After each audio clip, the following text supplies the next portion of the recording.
Marcos capítulo 3, los versículos 20 al 30, con toda reverencia, porque es la santa palabra del Señor. Escuchemos con atención. Y se agolpó de nuevo la gente, de modo que ellos ni aún podían comer pan. Cuando lo oyeron los suyos, vinieron para prenderle, porque decían: está fuera de sí. Pero los escribas que habían venido de Jerusalén decían que tenía a Beelzebú, y que por el príncipe de los demonios echaba fuera a los demonios. Y habiéndolos llamado, les decía en parábolas: ¿cómo puede Satanás echar fuera a Satanás? Si un reino está dividido contra sí mismo, tal reino no puede permanecer. Y si una casa está dividida contra sí misma, tal casa no puede permanecer. Y si Satanás se levanta contra sí mismo y se divide, no puede permanecer, sino que ha llegado su fin. Ninguno puede entrar en la casa de un hombre fuerte y saquear sus bienes si antes no le ata, y entonces podrá saquear su casa. De cierto os digo que todos los pecados serán perdonados a los hijos de los hombres, y las blasfemias, cualesquiera que sean, pero cualquiera que blasfeme contra el Espíritu Santo no tiene jamás perdón, sino que es reo de juicio eterno, porque ellos habían dicho: tiene espíritu inmundo. Oremos. Amado Dios, te suplicamos que tu Espíritu Santo sea guiándonos en este tiempo para poder enseñar tu palabra debidamente, para poder oírla, escucharla, recibirla, atesorarla en nuestros corazones y caminar en temor delante de ti, peregrinar en este mundo, Señor, entendiendo que tú eres el Rey del reino, que tú eres nuestro Señor, que eres justo y verdadero, Señor. Te damos gracias por tu palabra en Cristo Jesús. Amén. Podemos sentarnos, hermanos.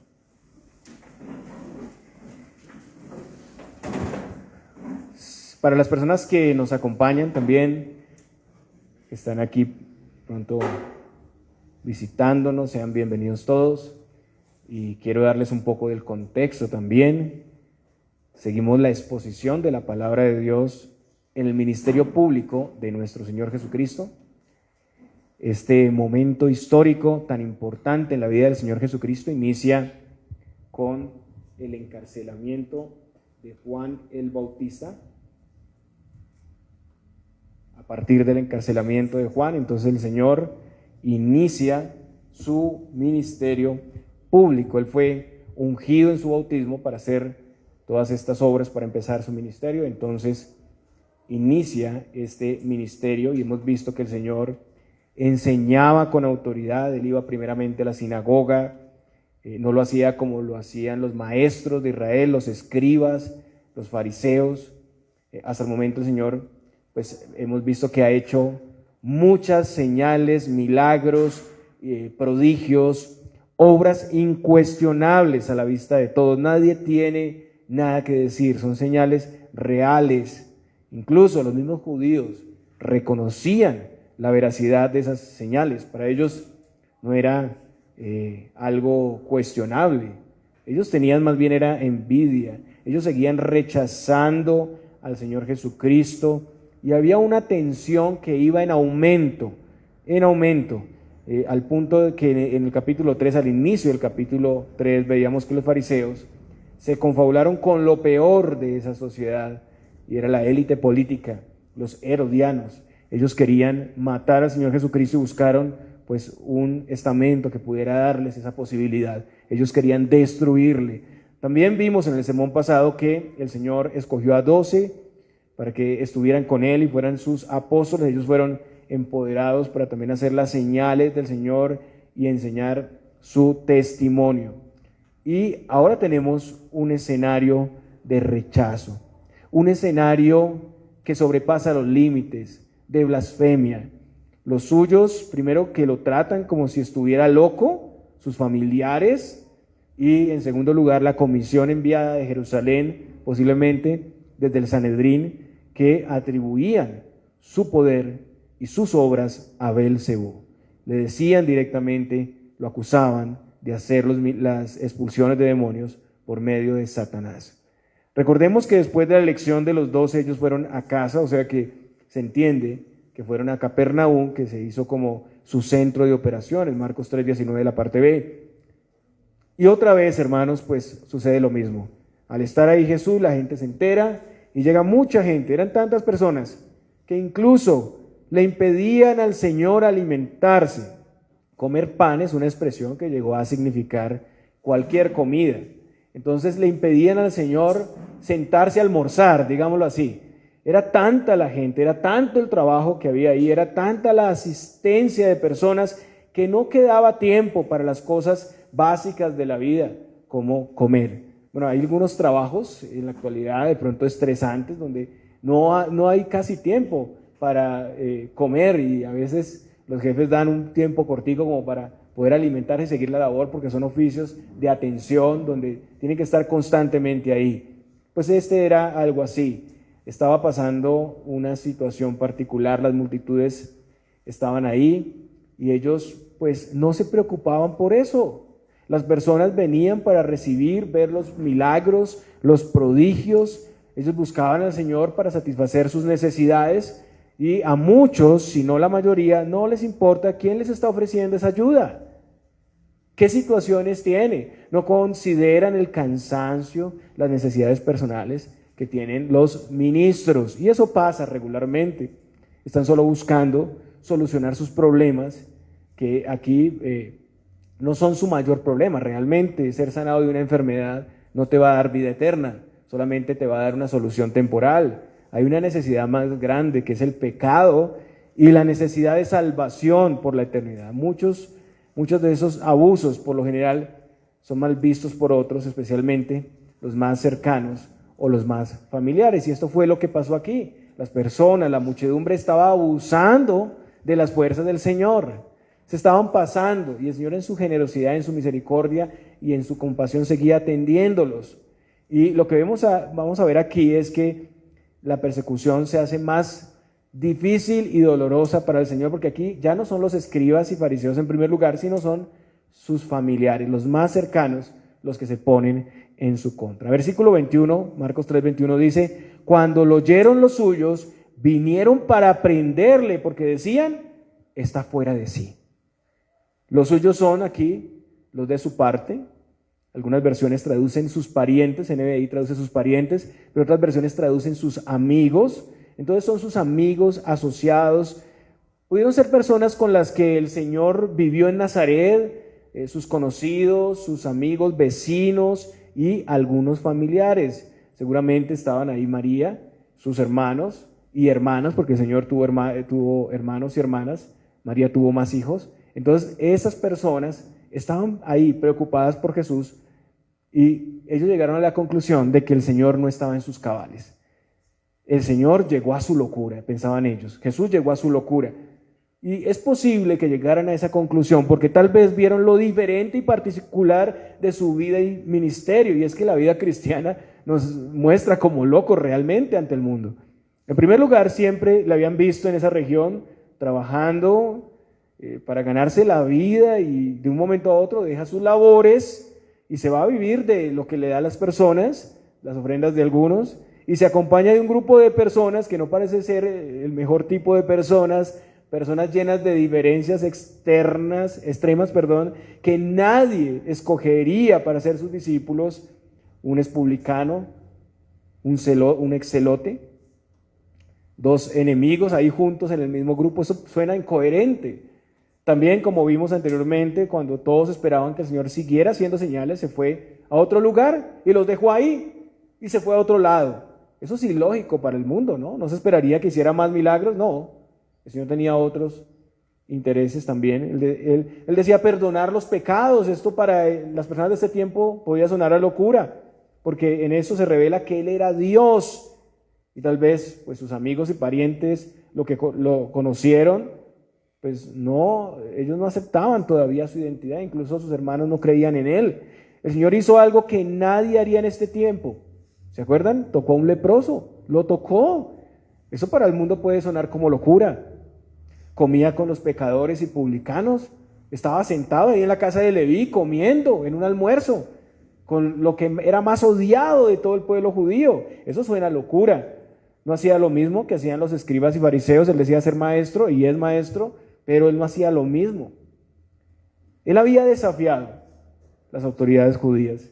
Y ahora los herodianos, estaban involucrados personas que eran asesinos. Hay riesgo de muerte. ¿Y qué familiar no se preocupa si su familiar está metido en problemas? ¿Qué está haciendo Jesús? Se está metiendo con la ley, se está metiendo con los estamentos que pueden darle muerte. Entonces, no solo esto, sino que ahora ya el Señor no tenía un lugar fijo, sino que iba de lugar en lugar enseñando, ayudando a los necesitados. Y ahora todas las personas estaban llevándole a trabajar excesivamente, incluso no podía comer. Entonces, siendo que esto no lo habían visto nunca en otro líder, pues definieron, se enloqueció, está loco. Y a diferencia de los escribas y fariseos, por lo menos ellos estaban interesados en su bienestar, ¿no? Ellos se preocupaban, pero era porque realmente les importaba. Ellos fueron a frenarlo, a limitarlo, a arrestarlo, para que no continuara un ministerio tan difícil y tan arriesgado. Bueno, así es como cuando muchos se lanzan al ministerio, ¿no? Yo les he contado que muchas personas pensaron que yo realmente estaba también como muy equivocado, muy loco al emprender un ministerio. Y así será con todos los pastores o los ministros o quienes quieran servir al Señor, los misioneros.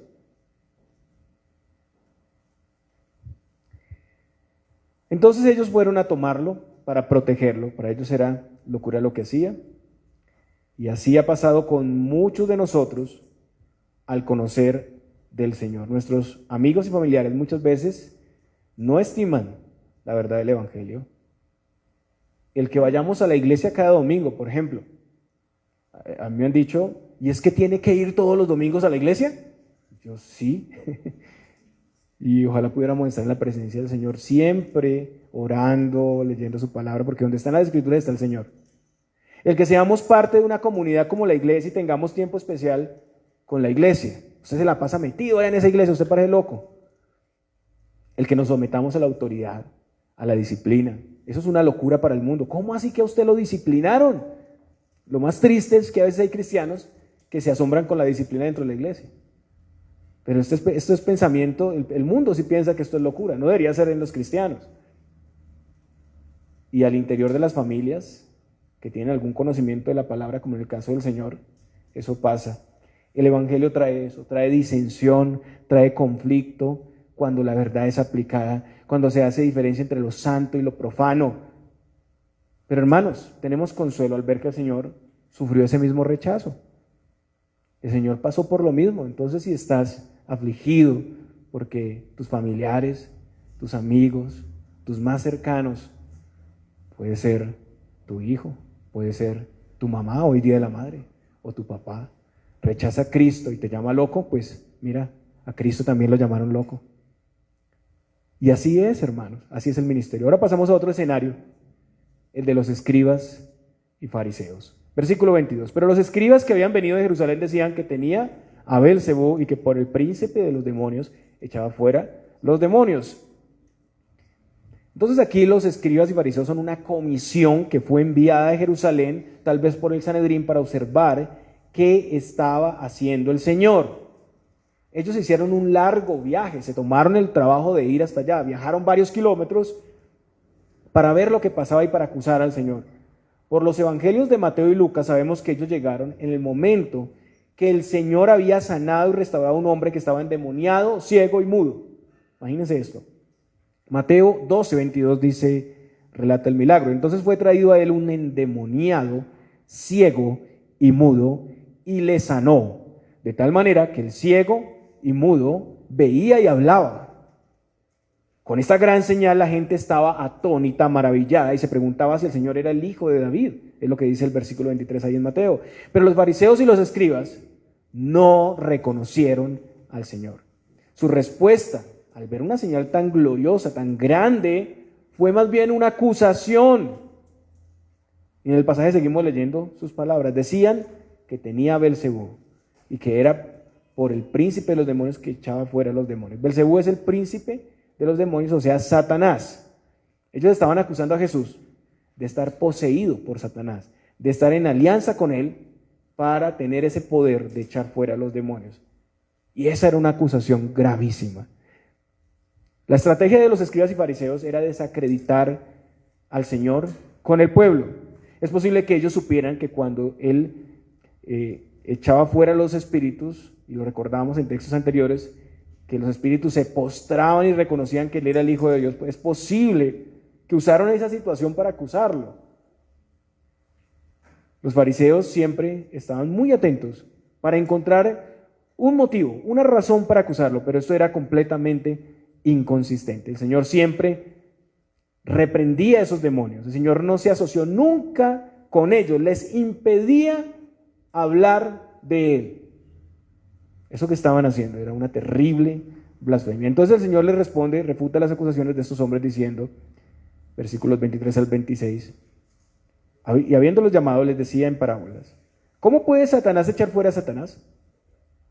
Si un reino está dividido contra sí mismo, tal reino no puede permanecer. Y si una casa está dividida contra sí misma, tal casa no puede permanecer. Y si Satanás se levanta contra sí mismo y se divide, no puede permanecer, sino que ha llegado su fin. Aquí vemos que el Señor los convoca para una enseñanza, los llama, eso es importante, y Él usa la parábola para explicarles. Recordemos que la parábola es como un símil o una comparación, es poner dos o más cosas, una frente al lado de la otra para compararlas, se echan juntas para ser comparadas y contrastadas. Eso es una parábola. Entonces el Señor les dice, ¿cómo puede Satanás echar fuera a Satanás? Es ridículo que Satanás pretenda hacerse un ataque contra sí mismo. Él no atentaría contra su propio reino. Él no haría nada que beneficie al hombre, o sea, para la gloria de Dios. Si un reino está dividido contra sí mismo, tal reino no puede permanecer, dice ahí la palabra. Si no hay acuerdo entre él y sus demonios, entre Satanás y sus demonios, si unos hacen mentira y maldad y otros, si fuera posible, hicieran algo a favor de la verdad y la bondad, si fuera posible, su reino estaría ya fracturado, habría desigualdad de propósito y solo se esperaría el fin. En un reino el rey debe mantener a todos sus súbditos en unidad, eso es un principio. De lo contrario, el conflicto va a llevar a la lucha interna y finalmente a la destrucción de la nación. Y peor todavía, si el mismo gobernante de ese reino de demonios está atacando a sus propios enviados, va a ser más rápida la destrucción. Generalmente los enemigos de un reino usan las pequeñas inconformidades de los súbditos, buscan a las víctimas de esas situaciones y los ponen en contra, sembrando cizaña para fracturar la estabilidad de un reino y así lo dividen, así lo destruyen. Ese es el común. Y este es un principio, hermanos, para tomar muy en serio la unidad. Como iglesia somos una unidad. El Señor también dice, y si una casa está dividida contra sí misma, tal casa no puede permanecer. Y si Satanás se levanta contra sí mismo y se divide, no puede permanecer, sino que ha llegado a su fin. Una casa implica aquí familiaridad, unidad de propósito y pensamiento. Todos trabajan para el mismo beneficio. Divididos no pueden permanecer, no pueden avanzar en sus propósitos. En ese caso, sin unidad, sin acuerdo de acción, por lo tanto, sin propósito y avance, el reino de Satanás ya estaría derrotado. Sería su fin. Y ahora el Señor pasa a explicar lo que verdaderamente está ocurriendo a través de su ministerio. Él dice en el versículo 27, ninguno puede entrar en la casa de un hombre fuerte y saquear sus bienes si antes no le ata, y entonces podrá saquear su casa. En ese tiempo habían exorcistas. Los exorcistas invocaban la ayuda de un poder superior para echar los demonios, que son inferiores en poder y fuerza. Pero el punto aquí es que el Señor es radicalmente superior, es más poderoso, y estaba, como dice aquí, saqueando la casa del hombre fuerte. ¿Qué significa todo eso? Tenemos aquí también una comparación para entenderlo con un ladrón que quiere robar una casa, la casa de un hombre fuerte, digamos que un hombre armado que tiene toda su milicia lista para atacar al que viene, de alguien que puede defenderse, no dejarse robar. Un ladrón experimentado no solamente se enfrenta al dueño y se atreve a sacar sus bienes por encima de él. Bueno, hay ladrones más astutos que otros, ¿no? Por lo general, pues son astutos. Entonces, primero va a buscar la forma de limitarlo, de inmovilizarlo. Su primer objetivo es capturar al guardián de su tesoro. Una vez que lo tiene reducido, puede llevarse todos sus bienes sin que el dueño le ataque ni alerte a otros o a la policía. Ahora, esto aplicado a la realidad significa que Satanás es el hombre fuerte que tiene un tesoro, y ese tesoro son las personas que cree suyas y que gobierna a su voluntad. Pero Cristo ha venido a tomar, a liberar a los suyos, y para hacerlo, Él ata, limita, restringe a este hombre fuerte que es Satanás. Al inicio de su ministerio, el Señor en la sinagoga citó a Isaías diciendo, Lucas 4, 18 y 19, el Espíritu del Señor está sobre mí, por cuanto me ha ungido para dar buenas nuevas a los pobres. Me ha enviado a sanar a los quebrantados de corazón, a pregonar libertad a los cautivos, subraya eso, y vista a los ciegos, y a poner en libertad a los oprimidos, subraya esto último, a predicar el año agradable del Señor.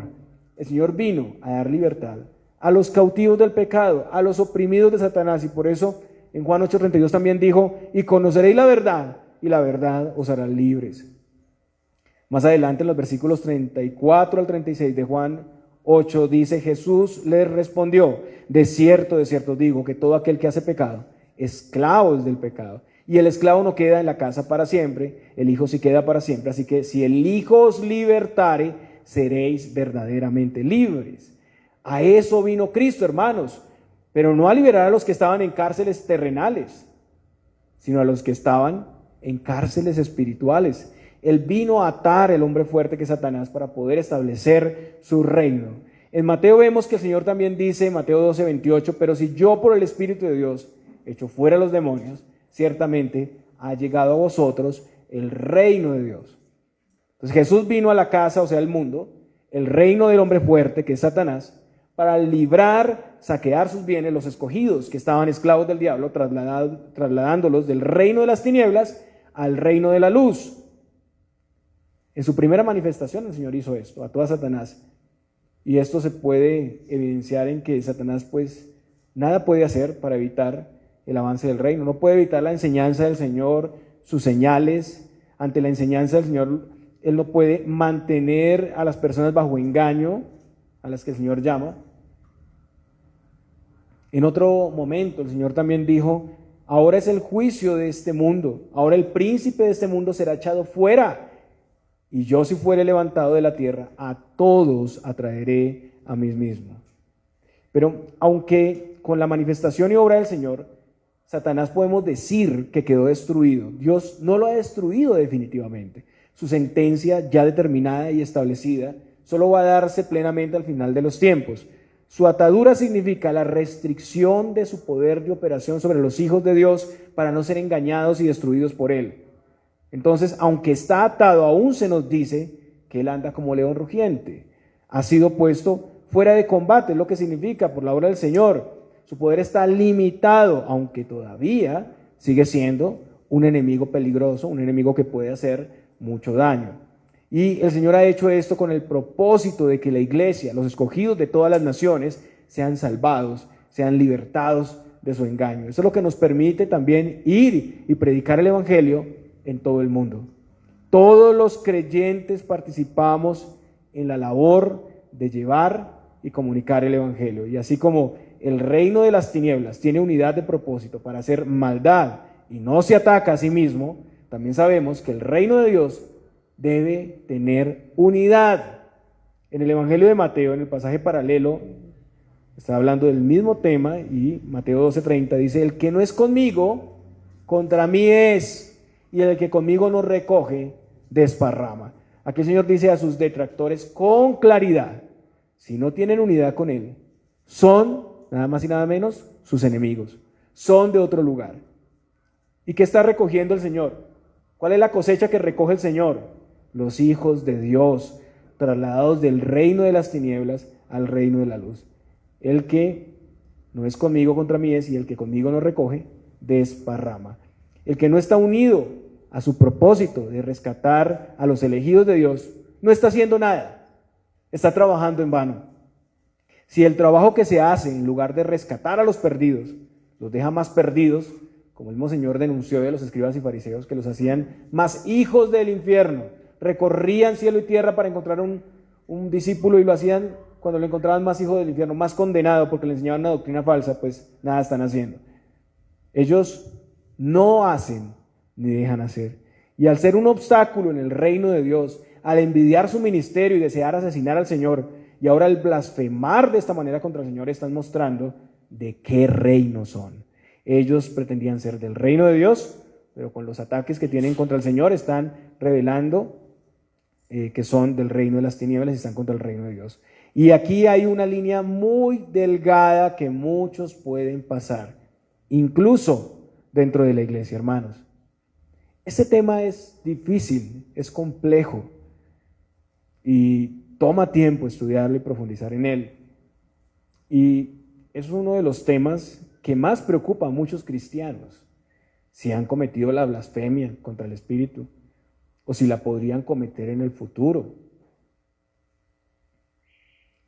Hermanos, es increíble encontrar personas en la iglesia tratando de romper la unidad.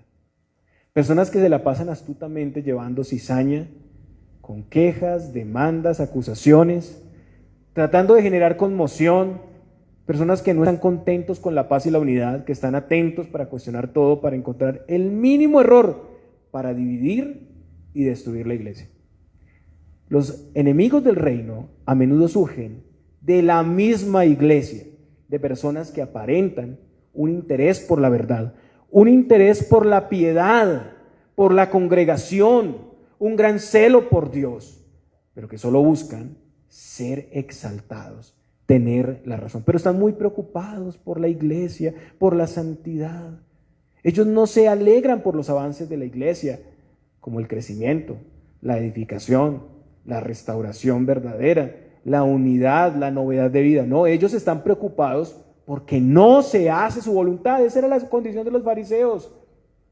Y ese grupo siempre trae otra versión del evangelio, y es algo muy sutil que finalmente se muestra como es.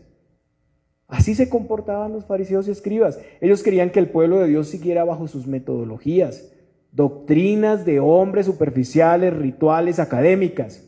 No más, dependencia del moralismo, la exaltación de una justicia propia. Eso era lo que deseaban. Hermanos, la iglesia actual debe estar atenta para no dejarse guiar por quienes pretenden romper la unidad con estas cosas. La iglesia del Señor debe buscar y trabajar en la misma unidad de propósito que el Señor ha dado en su palabra. Toda la obra del Señor, incluyendo echar fuera demonios, era parte del hecho de que Satanás estaba atado, que su reino estaba bajo ataque y que un día sería plenamente destruido. Y ahora el Señor pasa a dar respuesta a sus acusadores.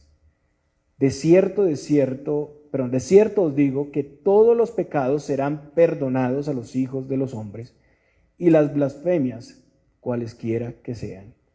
En primer lugar, el Señor dice, de cierto os digo, que también se traduce como amén os digo.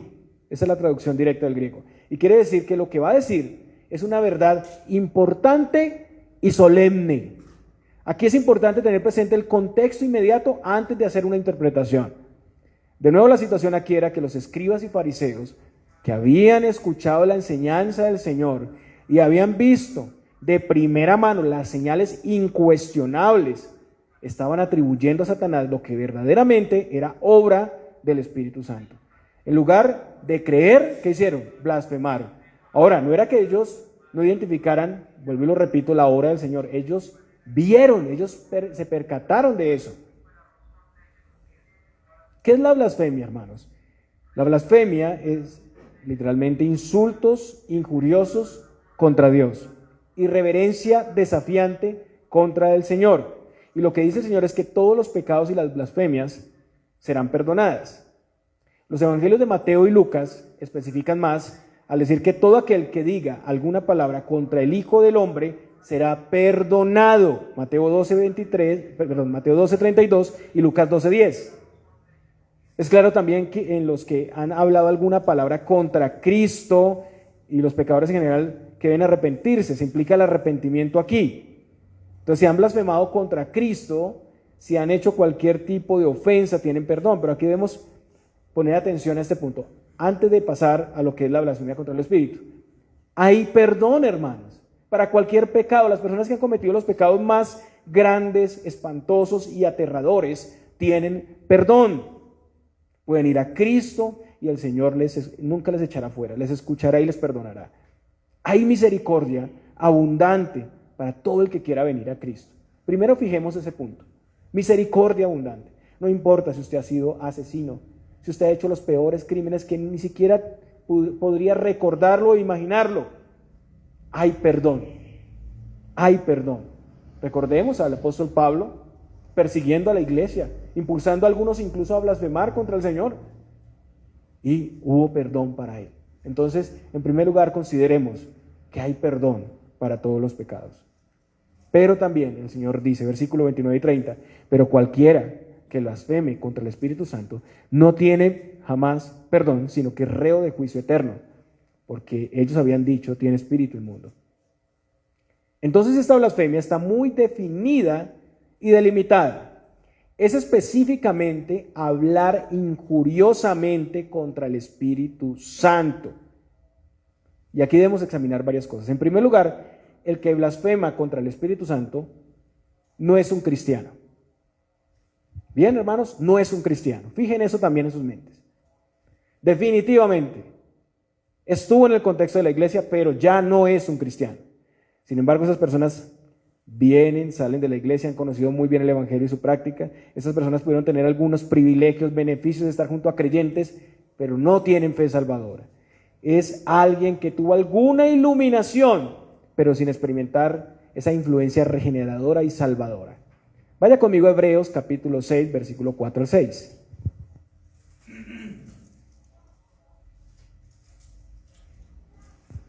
Hebreos capítulo 6, versículo 4 al 6. Dice, porque es imposible que los que una vez fueron iluminados y gustaron del don celestial y fueron hechos partícipes del Espíritu Santo, y asimismo gustaron de la buena palabra de Dios y los poderes del siglo venidero, y recayeron, sean otra vez renovados para arrepentimiento, crucificando de nuevo para sí mismos al Hijo de Dios y exponiéndole a vituperio. Entonces, esas personas han recibido conocimiento de la verdad, como dice también Hebreos 10:26 más adelante, porque si pecáramos voluntariamente después de haber recibido el conocimiento de la verdad, ya no queda más sacrificio por los pecados. Textos difíciles, complejos, sobre todo porque hay personas que creen que esos textos hablan de que se puede perder la salvación. No, de ninguna manera. Estas personas tenían un conocimiento. El versículo 4 de este mismo pasaje de Hebreos 6 dice, y gustaron el don celestial. Entonces son personas que pudieron tener y ejercer dones espirituales. El versículo 5 dice, y asimismo gustaron de la buena palabra de Dios y los poderes del siglo venidero. Personas que han gustado del testimonio de Cristo. En el caso de los escribas y fariseos, ellos lo vieron, oyeron sus enseñanzas, habían tenido experiencias personales con él. Ellos gustaron la buena palabra de Dios. O sea, ellos encontraron que la palabra de Dios era beneficiosa para sus vidas, pero no la apreciaron verdaderamente. Es como la semilla que cae en el suelo rocoso, que recibe la palabra con ansias y gozo, pero cuando viene la persecución, desmaya. Es lo que dice Marcos 4, 16 al 17. Estos son asimismo los que fueron sembrados en pedregales. Los que cuando han oído la palabra al momento la reciben con gozo, pero no tienen raíz en sí, sino que son de corta duración, porque cuando viene la tribulación o la persecución por causa de la palabra, luego tropiezan. Entonces, a pesar del testimonio, de la experiencia tan claros, esas personas renuncian a Cristo y no solamente eso, blasfeman. Pero hermanos, tengan cuidado porque no es la duda o la incredulidad, como que algunos llegan a tener cierto temor y por un momento se apartan de Cristo. No es eso. Eso es un acto voluntario con conocimiento, un acto deliberado.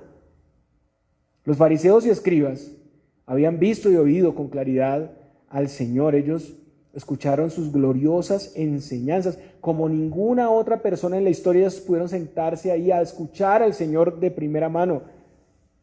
Y nunca pudieron refutar sus enseñanzas. Lo vieron hacer muchos milagros, señales incuestionables.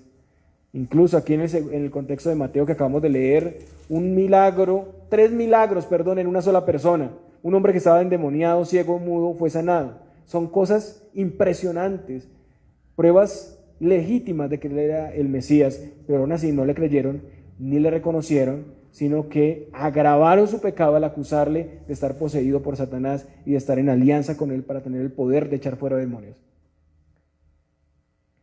Teniendo todos los argumentos, todas las razones para conocerle como Señor y Dios y seguirle, le rechazaron. Y no solo eso, sino que blasfemaron, lo llamaron demonio. Fueron atrevidos, obstinados, deliberados. Entonces, hay algo muy importante aquí. Para alguien que cometa verdaderamente esta blasfemia, pues la blasfemia tiene que necesariamente ser expresada oral o de manera escrita, y por lo general es pública, tiene el propósito de mostrar su rechazo y desviar a otros. Eso es blasfemia contra el Espíritu. Hoy en día no sería alguien solamente excomulgado. Una persona puede ser excomulgada y esa persona no ha cometido la blasfemia contra el Espíritu.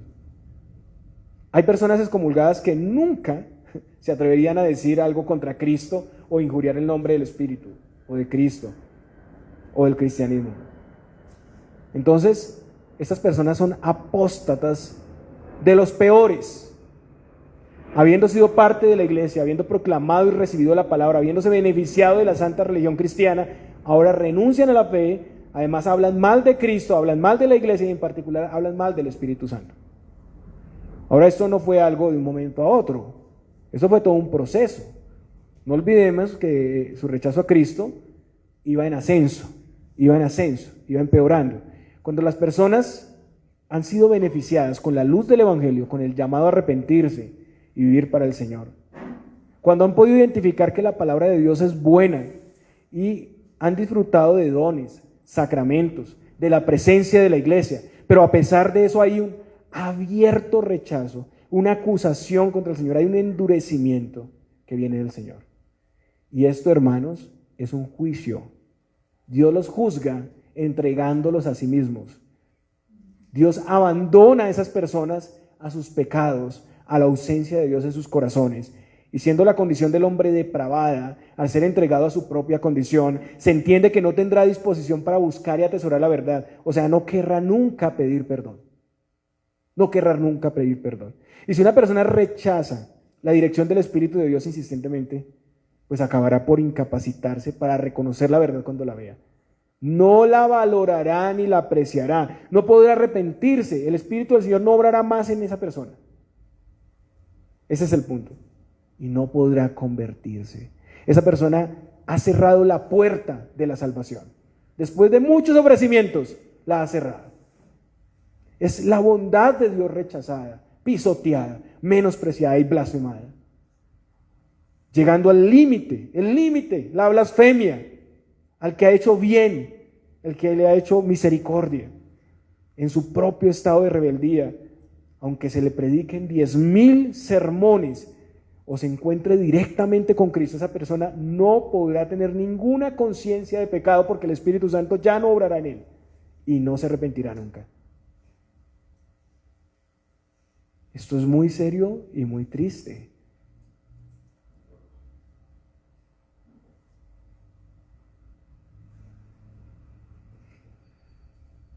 En Juan 15, las ramas con fruto son podadas para que den más fruto, pero las ramas sin fruto son cortadas y echadas al fuego. En hebreo, la tierra que recibe la lluvia y produce hierba provechosa es bendecida por Dios, pero el terreno que es estéril, que no tiene cosecha sino espinos, no tiene valor. Eso es lo que dice Hebreos 6:8. Y el castigo para la blasfemia contra el Espíritu es que quienes lo cometan no serán perdonados nunca, ni en este siglo, o sea, en este tiempo, esta era, ni en el siglo venidero, significa la era futura, el estado eterno, o sea, nunca. Por su propia dureza de corazón, en lugar de contrición, de arrepentimiento, por su arrogancia y perseverancia en sus pecados, blasfemando contra el Espíritu, esas personas quedan bajo condenación. Y hermanos, esta enseñanza sigue siendo relevante en nuestros días. Porque alguien dirá, no, pero eso no tiene nada que ver con nosotros. Aquí no hay ningún blasfemo que haya dicho alguna cosa contra Cristo y se esté congregando con nosotros. Pero hermanos, la blasfemia contra el Espíritu es el resultado de un proceso, como lo dije, un proceso gradual de rechazo al Señor para preferirse a uno mismo y al pecado. Así empieza, un pequeño rechazo. El pastor de la iglesia le dice, mira, estás en pecado, arrepiéntete, vuélvete al Señor. Los hermanos le dicen, arrepiéntete, vuelve al Señor. Y esa persona sigue diciendo, no, no y no. Sigue sirviendo a su voluntad, sigue rechazando a Cristo abiertamente, aunque se le repite, aunque se le tiene paciencia, una y otra y otra y otra vez. Porque la predicación también es un llamado al arrepentimiento, es un llamado a la disciplina. Acá en cada culto de adoración hacemos un llamado al arrepentimiento, dentro de la liturgia. Después en la Santa Cena llamamos al arrepentimiento. Eso es constante, eso es continuo. Si la persona no se arrepiente es porque realmente no le importa y no quiere. Pero poco a poco se va llegando al límite. Se va agotando las ofertas de misericordia. Y un día esa oferta ya no está. Y en lugar de ablandar tu corazón para que creas, el Señor endurece. ¿Cuál es la obra del Espíritu? Iluminar la mente de los pecadores, revelar y enseñar el Evangelio, persuadiendo a las personas a arrepentirse, a creer la verdad. El Espíritu abre la mente para la verdad, para que la verdad pueda ser percibida.